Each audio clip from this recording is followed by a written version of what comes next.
Hey guys! Hi guys! So, this week is going to be full of something that people want to see a review of, and I know we've been meaning to get to it, but we haven't because we just have so many videos to do. Yes. Sometimes it goes by the wayside. But we want to share another love for some collectibles that we have besides Funko Pops. So this week is going to be dedicated to statues. Yes, and we have a lot of them. Yeah, so we're going to do Batman Black and Whites, we're going to do bombshells, we're going to do Hot Toys. It's going to be fun. So, without further ado, we're not going to be on camera because we know you want to see the statue. The DC Collectibles Batman Black and White statue of Batman, of course, by Simon Bisley, the British comic book artist. So if you guys know anything about Simon Bisley, he did ABC Warriors, Lobo, and Slain. He's very well known for his just outlandish, muscle-torn, ripped characters.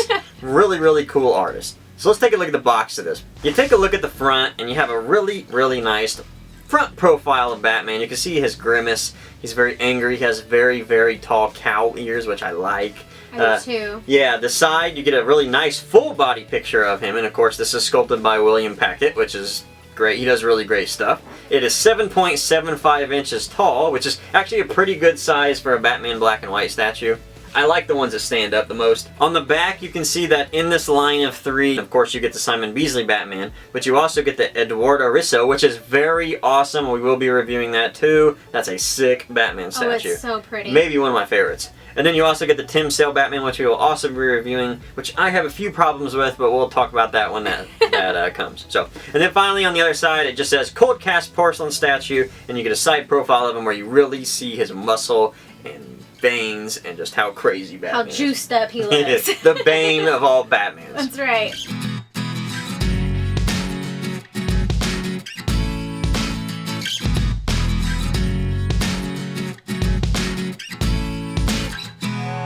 So as you can tell, this Batman has very tall ears, which I am a fan of. I love his tall ears. I think that that's such a great detail in this. My only fear with the tall ears is the bigger they are, the easier it is for them to break. Which brings up a point, his talons on the side of his gloves are very long, very mean looking, which is a fantastic. He looks like if you met him in somewhere, he'd just cut you up hardcore. Yeah, you would run for the alleys just to get away. Unfortunately, once again, that does bring up problems with this could break. So you got to be very careful the way you store him. You got to be very careful what you put beside him. You can't move him much.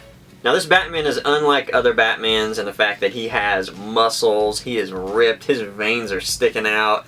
He's a hardcore Batman. Oh, he looks so mean, and those veins, they make him look like a scary juice head, which is crazy to me. I just love all the detail in the statue. Yeah, definitely a different interpretation on Batman, which is great about these statues. Yes. You know, you don't want every Batman to look the same. No. And especially when you're collecting these statues, you want them to be just... The artist's interpretation of these should be so outlandish that they're fun, you know, because we all know what our Batman looks like. Everybody has their own Batman. This Batman might be some people's Batman. Not my Batman necessarily, but I like this because it's very, very nice. And I love the muscle fibers. You can see every little individual nuance of it. Veins, knee joints. Just absolutely fantastic. I really do like this. This is a second edition, which the second edition you will get the white bases instead of the black. I don't know if they're painted gray to black like you saw in the Harley Quinn one. Right. If that is the case, it doesn't matter at all because the paint app on this is fantastic. It truly is. And I love that you can see his rib cage as well. I just noticed that, and that's so cool. Absolutely great. He's got the pointy boots, so he looks like if he kicked you, you're going down. You can definitely tell that this Batman was made by the guy who does the Lobo because Lobo's character is a lot like this. Maybe the best thing on this whole statue, besides maybe the side talons that are very menacing, or the tall cowl, or the grin, is the back. The back is the part that makes the statue the best.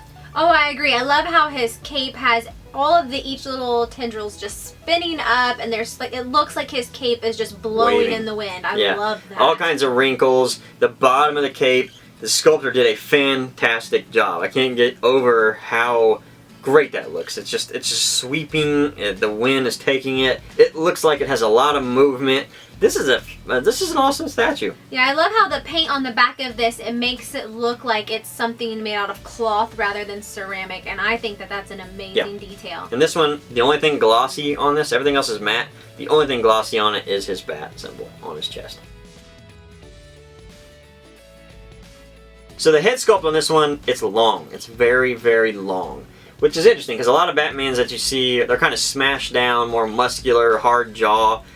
This one, it's not. It's long, it's pointy, it's grimacing. You know, the face sculpt on this one isn't necessarily great as far as that goes. It doesn't take away from the statue, but it doesn't necessarily give detail. The body is sculpted so well, and the cape and everything, that you don't really even look at the face that much. No, you're looking at every other detail on this statue, and then you're just like, oh my god, look at that, that's amazing, and you just keep bouncing around the statue looking at different points, and then you get to his face and you're like, dear god, that's good. Yeah, it's just awesome. The biceps on this Batman are crazy. Oh my god, I didn't realize that it was even physically possible for the anatomy of the arm to look like that. I'm but not hey, sure it is. If it is, it's definitely steroid. This Batman on steroids, there's no doubt. He's for sure juicing.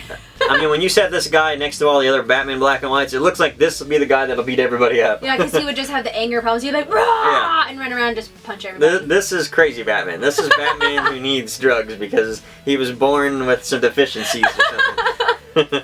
So let's talk about the positives and negatives of the statue.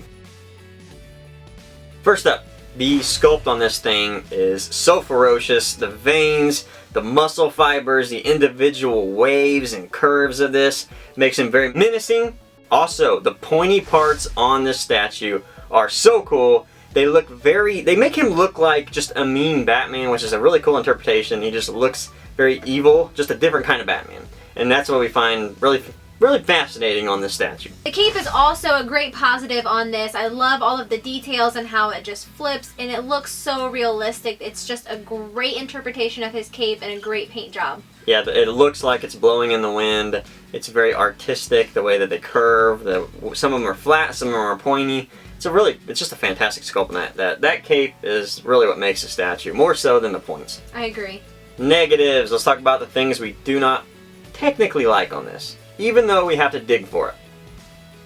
The first thing on this that I personally don't like, I like this, but then it scares me more than anything, are the pointy things. His ears, his talons, all of that. They're just so extended that I'm fearful they're going to break at some point. Yeah, you can look at it as a positive, you can look at it as a negative. As far as aesthetically, I think it's definitely a positive.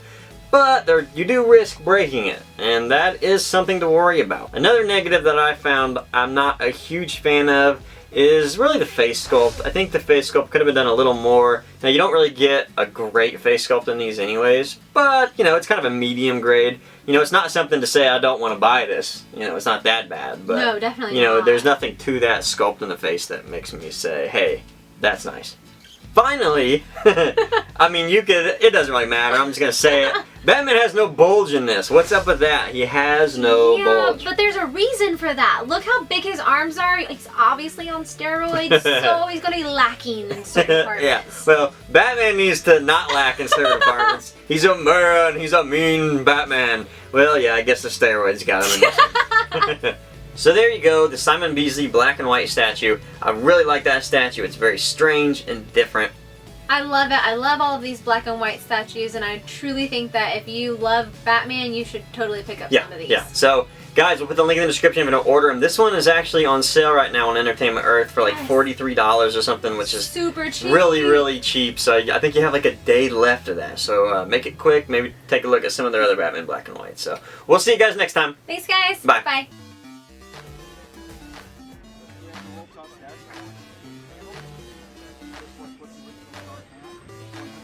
Individually cut, and old sand above the polished